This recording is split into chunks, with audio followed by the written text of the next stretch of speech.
एक दिन दोपहर में मैं बस एक छोटी सी पहाड़ी पर जाकर बैठा, जो उस शहर में है जहां मैं बड़ा हुआ था। उस पल तक मैंने हमेशा यही सोचा था कि ये मैं हूं और वो कोई और है। मुझे किसी और से कोई परेशानी नहीं थी, पर वो कोई और है, ये मैं हूं। पहली बार मैं ये नहीं जानता था कि मैं क्या हूं और क्या नहीं हूं। मैं जो था वो हर जगह फैला हुआ था। मुझे लगा ये पागलपन 5-10 मिनट तक चला, लेकिन जब मैं अपने होने के सामान्य तरीके पर वापस आया, तब 4.5 घंटे बीत चुके थे। मैं वहीं बैठा था, पूरी तरह से चेतन, आंखें खुली। मैं वहां दिन में करीब 3 बजे बैठा था और शाम के 7:30 बज रहे थे। सूरज डूब चुका था और मुझे लगा बस 10 मिनट हुए हैं, पर 4.5 घंटे बीत गए थे। मेरे व्यस्त जीवन में पहली बार इतने आंसू बह रहे थे कि मेरी शर्ट पूरी गीली थी। मुझे आंसू आना असंभव था, मैं ऐसा था।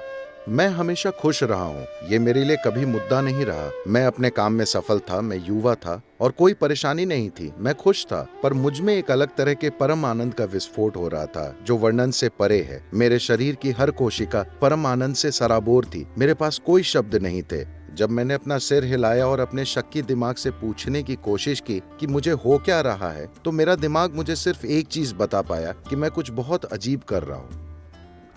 मुझे इसकी परवाह नहीं थी कि वो क्या था, लेकिन मैं उसे खोना नहीं चाहता था, क्योंकि इससे खूबसूरत चीज मुझे कभी नहीं मिली थी और मैंने कभी सोचा नहीं था कि एक इंसान अपने अंदर ऐसा महसूस कर सकता है।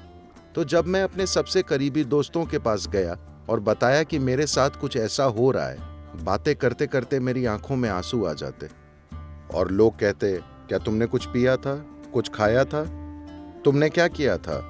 मुझे पता था कि किसी को कुछ कहने का कोई फायदा नहीं है, क्योंकि अगर मैं बस आसमान को देखता हूं तो आंसू आ जाते, पेड़ को देखता तो आंसू आ जाते, आंखें बंद करता तो आंसू आ जाते। मैं बस सराबोर था। 6 महीनों में मेरी हर चीज जबरदस्त तरीके से बदल गई और मैंने समय का बोध खो दिया। जब यह अगली बार हुआ तब बहुत महत्वपूर्ण था, क्योंकि मेरे आसपास लोग थे। मैं अपने परिवार के साथ बैठा था खाने की टेबल पर। मुझे वाकई लगा 2 मिनट हुए, पर 7 घंटे बीत गए। मैं वहीं बैठा रहा, पूरी तरह से सचेत, पर मुझ में समय का कोई बोध नहीं था। ये कई बार हुआ।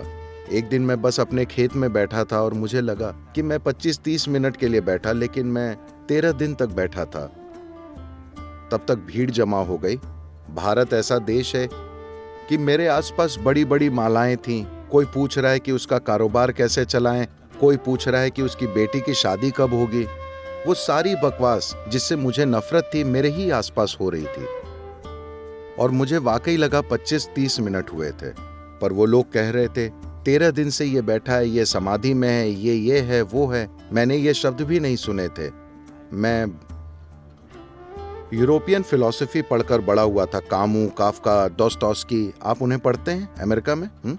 और 60 का दशक था, तो मैं बीटल्स वगैरह को सुनते हुए बड़ा हुआ था। मैं और अध्यात्म अलग अलग दुनियाएं थी। मेरे वहां जाने का कोई सवाल ही नहीं था। तो मेरे अंदर ये शब्द ही नहीं थे, समाधि ये और वो। लोग कह रहे थे, अरे वो इस तरह की समाधि में है, वो उस तरह की समाधि में है, आप उन्हें छुएंगे तो ये होगा, और लोग मुझे पकड़ना चाहते थे।